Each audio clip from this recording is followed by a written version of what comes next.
한국인의 하루 평균 수면 시간은 6시간 이하로 OECD 국가 중 최하위 수준이라고 합니다.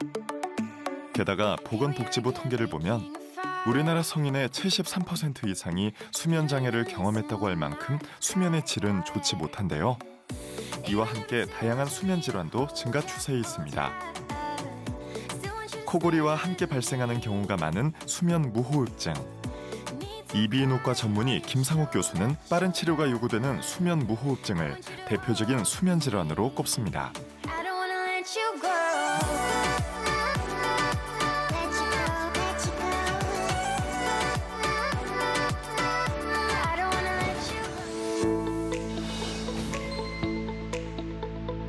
수면은 모든 문제를 치유하는 가장 좋은 약이다라는 세르반테스의 말처럼 우리에게 수면은 매우 중요합니다.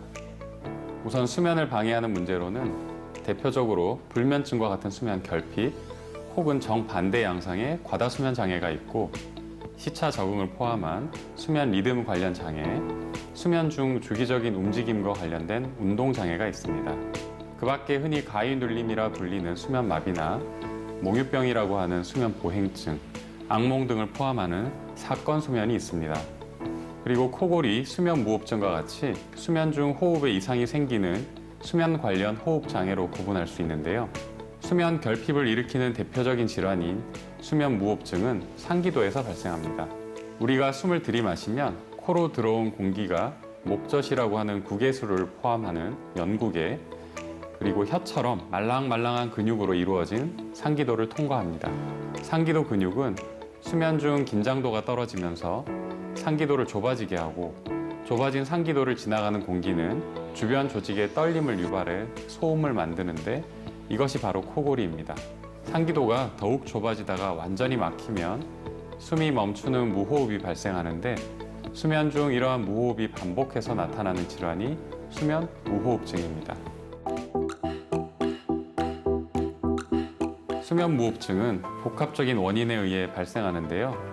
소아 청소년기에는 편도와 아데노이드 비대증이 원인인 경우가 많고 일부 소아에서는 다운 증후군과 같은 유전성 질환이 원인이 되기도 합니다. 하지만 수면 무호흡증 환자는 대부분 30, 40대 이상의 성인으로 여성보다 남성에서 흔하며 남녀 모두 연령이 증가함에 따라 유병률도 늘어나는 경향을 보여 노화와 연관된 것을 알 수가 있습니다. 또한 비만도를 나타내는 BMI, 즉 체질량 지수가 높을수록 모든 연령에 걸쳐 수면 무호흡증이 늘어나는 것을 볼 수 있어 과체중과 비만은 수면 무호흡증의 위험인자로 분류됩니다. 이런 요인들이 복합적으로 작용해 발병하는 수면 무호흡증의 대표적인 증상은 코골이와 무호흡입니다. 무호흡은 숨이 일시적으로 멈췄다가 일시에 숨을 들이마시며 꺽꺽 하는 숨소리를 보이는데 수면 중 나타나기 때문에 코골이와 무호흡 모두 환자 본인은 인식하지 못하는 경우가 많습니다. 무호흡을 해소하는 과정에서 뇌가 반복적으로 잠에서 깨기 때문에 충분히 자도 밤새 숙면을 못하는 상태가 되어 잦은 피로감, 낮에 졸음이 쏟아지는 그런 경우가 많습니다. 거기다 무호흡 중 입을 벌리고 숨을 쉬어 기상 시에 입안이 바싹바싹 마르는 증상이 잦고 기상 직후 두통이 있다가 시간이 흐르면서 없어지는 양상이 반복되기 때문에 잠에서 깬 후 이러한 증상이 있다면 수면 무호흡증을 의심해 봐야 합니다. 수면 시간이 부족하지 않은데 늘 피로하거나 주변 사람의 잠을 방해할 만큼 심한 코골이가 있다면 수면 무호흡증의 동반 가능성을 의심해야 합니다. 고혈압, 부정맥, 뇌졸중과 같은 심혈관계 질환이 발병했을 때도 수면 무호흡증의 기저 여부를 확인할 필요가 있습니다. 수면 무호흡증의 표준 진단법은 수면 다원 검사입니다. 다원은 여러 가지, 복수라는 의미이며 뇌파, 안구 운동, 턱과 다리의 근육 활성도, 코와 입을 통한 호흡 기류의 양, 호흡 시 가슴과 배의 움직임, 심전도 등 여러 신호를 측정해 수면 중 일어날 수 있는 여러 이상 유무를 진단하는 검사입니다. 수면 무호흡증 치료를 위해서는 과체중이나 비만인 경우 체중 조절이 우선되어야 합니다. 체중 조절은 권유받은 환자 중 3% 정도에서만 성공할 만큼 쉽지 않기 때문에 다른 치료를 병행해야 하는 경우가 많습니다. 가장 보편적인 치료법은 흔히 양압기라 불리는 지속성 기도 양압기 치료입니다.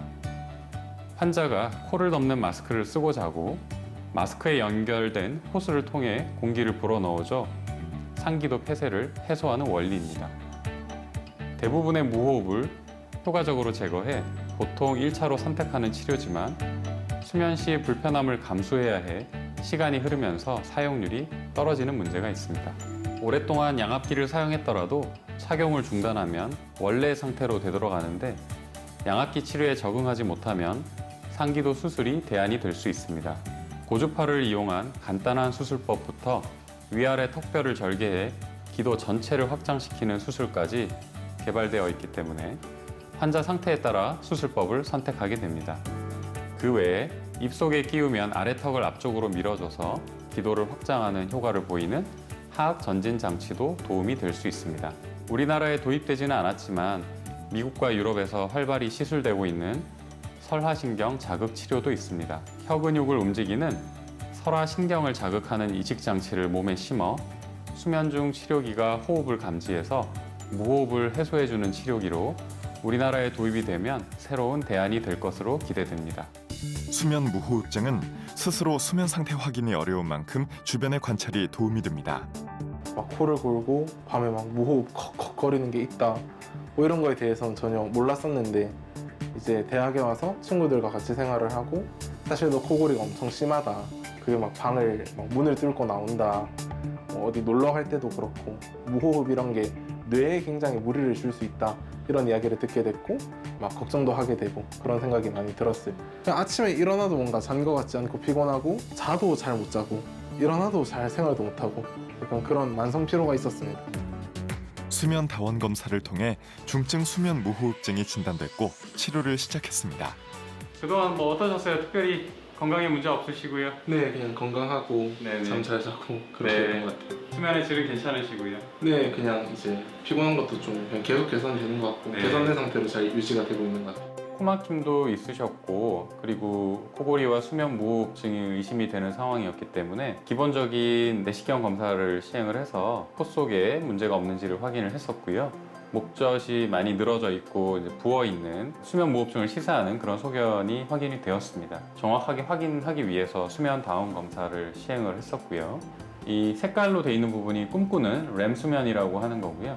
보통 3단계 수면이 이제 깊은 수면이라고 해서 정상적으로 이러한 부분들이 충분히 있어줘야 피로 회복이 되고 소위 말하는 숙면이 가능한 상태가 되는데요. 수면 무호흡이 있는 분들에서는 이 3단계 수면이 소실되는 경우가 많은데 다행히 일부가 관찰이 되는 모습은 보였습니다.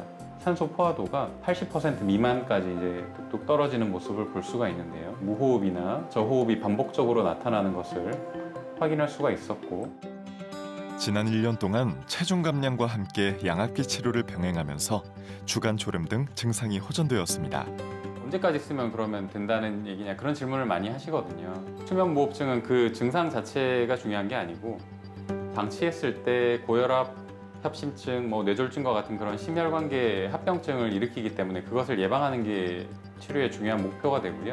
원칙적으로는 양압기는 평생 쓰시는 게 맞습니다. 처음 접했을 때는 뭔가 이게 좀 많이 불편하다 싶어서 잠도 안 오고 약간 사용을 하다 보니 이 공기가 솔솔 들어오는 느낌도 꽤나 괜찮고 그리고 딴 것보다 제일 좋았던 거는 존다 왜 이렇게 자냐 이런 소리를 많이 들었었는데 그런 부분이 되게 많이 개선이 돼서 빨리 양압기 잘 사용하면서 체중 감량도 하면서 좀 무호흡증을 잘 치료해서 좀 더 좋은 삶의 질을 누리고 싶습니다. 수면 무호흡증 관리를 위해서는 규칙적인 수면, 금연과 금주가 중요합니다. 불면증은 일찍 잠에 들어야 한다. 무조건 일찍 잠자리에 드는 것보다 규칙적인 수면 습관을 갖는 것과 올바른 수면 환경을 만들어주는 것이 중요합니다. 저녁 시간에는 지나치게 밝은 빛, LED 청색광을 피해 체내 멜라토닌 분비가 정상적으로 이루어지도록 하고 아침에 눈을 뜬 이후에는 가급적 30분 이상 야외에서 충분한 빛을 쬐는 것도 불면증 해소에 도움이 됩니다. 그리고 흔히 나이가 들면 잠이 줄어든다고 하죠. 이것은 필요한 수면량이 나이가 들면서 줄어든다기보다 수면의 질이 떨어지며 나타나는 현상으로 대신 초저녁에 졸음을 많이 느낍니다. 노화에 따라 여러 생체 기능이 떨어지듯이 생체 리듬을 관장하는 기관들도 노화로 기능이 떨어지는 것이라고 이해하시면 좋겠습니다. 수면 무호흡증이나 하지 불안 증후군 같은 수면 장애, 통증 불편감을 유발하는 여러 내과적 질환이 나이가 들면서 증가하는 것도 수면의 질을 떨어뜨리는 요인이 됩니다. 첫째, 수면 무호흡증은 단순한 불편함이 아닌 심혈관계 질환을 비롯해 여러 합병증 예방을 위해 적극적으로 치료해야 하는 질환입니다. 수면 무호흡증으로 인한 수면의 질 저하에 따른 생산성 저하, 우울증과 같은 기분 장애, 심지어 발기부전과 같은 합병증과도 연관되기 때문에 적극적인 치료를 강조드리고 싶습니다.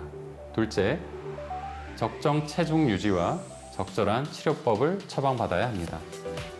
수면 무호흡증은 당장 치료하지 않아도 생명을 위협하는 질환이 아니라 여겨 1차 치료법인 양압기 치료를 불편하게 여겨 방치하는 경우가 적지 않은데요.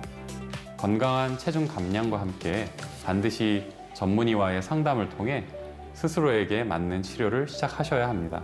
마지막으로 수면 무호흡증 치료는 임의로 중단하는 것이 아닙니다.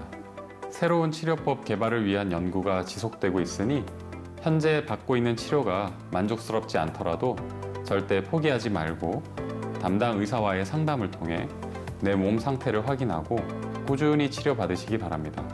건강한 수면으로 활기찬 일상을 만들어 건강을 지킬 수 있도록 충분한 관심을 가져야겠습니다.